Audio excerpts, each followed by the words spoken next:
तुम्हें पता है, जब सिद्रा पैदा हुई थी ना और मैंने पहली दफा उसे अपनी गोद में लिया था, मैंने उसी दिन फैसला कर लिया था कि ये मेरी बेटी है, मेरी ज़ीशान की दुल्हन। क्या कह रही हैं आप? मैं सही कह रही हूँ। मैंने तो उसी वक्त हमीद से कह दिया था कि ये राशिदा और मजीद की बेटी नहीं, हमारी बहू इस दुनिया में आई है। मैंने उसी दिन फैसला कर लिया था, लेकिन सही वक्त का इंतजार कर रही थी कि बच्चे पढ़ाई कर लें, एक दफा फारिग हो जाए तो मैं बाकायदगी से तुमसे और मजीद से सिद्रा का रिश्ता मांगू। लेकिन तुम्हारी खफी और नाराजगी ने मुझे मजबूर कर दिया कि मैं ये बात आज करूं तुमसे। ये नहीं हो सकता भाभी, मुझे अपनी बच्चियों को पढ़ाना है। क्यों नहीं हो सकता? ये सब कुछ होना लाजमी।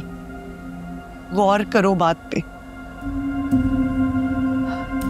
ठंडे दिमाग से सोचो। ये होना जरूरी है, सोचो इस बारे में।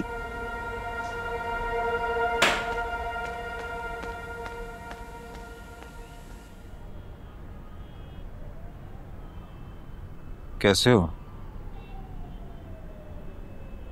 घर जाना है, बकवास बंद करो। पढ़ाई ठीक से कर रहे हो? तो मुझे घर जाना है, मुझे नहीं रहना यहाँ पे, मैं नहीं रह सकता। क्या घर जाना है कि लटका के रखी हुई है? तुम यहाँ पढ़ने के लिए आए हो। अगर नंबर कम आए ना तो मैं तुम्हें यूनिवर्सिटी से निकाल कर अपने साथ काम पर लगा दूंगा, समझे तुम? इससे नहीं होगी पढ़ाई, मैं नहीं पढ़ पाता, इससे नहीं होती पढ़ाई। यहाँ पे बहुत गर्मी है, खाना ही बहुत खराब है, नेट भी नहीं चलता और मेरे फ़ोन में बैलेंस भी नहीं है। मैं नहीं रह सकता यहाँ पे। ना फ़ोन की ज़रूरत है और ना ही नेट की।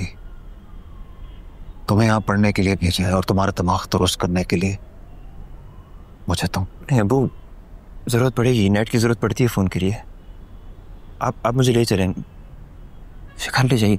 किताबों से पढ़ो यार, और लाइब्रेरी में नेट है ना, वहाँ बैठकर काम करो। देखो ज़ीशान, मुझे तुमसे किसी भी किस्म की कोई शिकायत का मौका नहीं मिलना चाहिए, वरना मुझसे बुरा कोई नहीं होगा। प्लीज़ अबू, प्लीज़ मुझे घर ले चलें। घर का नाम अब मत लेना, क्योंकि जो हरकत तुमने की है ना वो नाकाबिले माफ़ी है।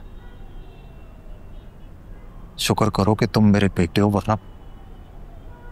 और ये तुम्हारी माँ ने भेजा है, खा लेना।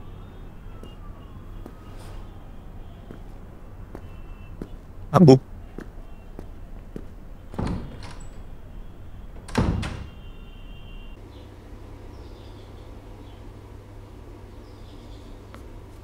क्या हुआ?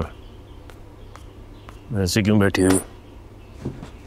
मजीद, आज निगत भाभी ने बड़ी अजीब सी बात की है मुझसे। क्या बात की? कह रही थी कि वो और हमीद भाई सिद्रा को अपनी बहू बनाना चाहते हैं, और आज से नहीं, तब से जब से वो पैदा हुई है। अपने बेटे के करतूतों पे पर्दा डालने का बड़ा अच्छा तरीका सोचा है अमीर भाईजान ने। खैर, मैं भी सिद्रा की शादी ज़ीशान से करवाना नहीं चाहती, मगर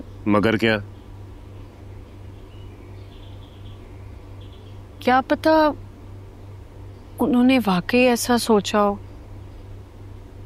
अगर ये सब ना होता और वो ज़ीशान के लिए बात करती तो कितना अच्छा होता। हमारी बच्ची हमारे घर में हमारी नज़रों के सामने रहती। इकलौता वारिस है ज़ीशान इस घर का। फजूल सोच से दिमाग को हल्कान मत करो। ऐसा होता वैसा होता। निगत भाभी ये बातें सिर्फ इसलिए कर रही हैं ताकि हम ज़ीशान को माफ़ कर दें और उसको इस घर में आने की इजाज़त मिल जाए, लेकिन मैं उसको इस घर में घुसने की इजाज़त नहीं दूंगा। अच्छा, आप गुस्सा ना करें, मैं पानी लेके आती हूँ। कैसा है ज़ीशान? ठीक है बिल्कुल। मेरा फोन क्यों नहीं उठाता? बात ही नहीं हो रही उससे। नेट ठीक काम नहीं कर रहा उसका हॉस्टल का, और फोन में बैलेंस नहीं उसके। क्यों? आपने पैसे नहीं दिए, उसको बैलेंस नहीं लोड करवा के दिया? बिल्कुल ठीक है वो। और तुमने उससे बात करके क्या करना है वैसे? माँ हूं मैं, जब से गया है मेरी ढंग से एक बार बात नहीं हुई। इस दफा मैं आपके साथ जाऊंगी उससे मिलने। दिमाग मत खराब करो उसका, सुकून से रहने दो उसे। जब सुकून से रहेगा, दिमाग ठिकाने पर आएगा, तो एक बार सोचेगा जरूर कि क्या घिनौनी हरकत की है उसने।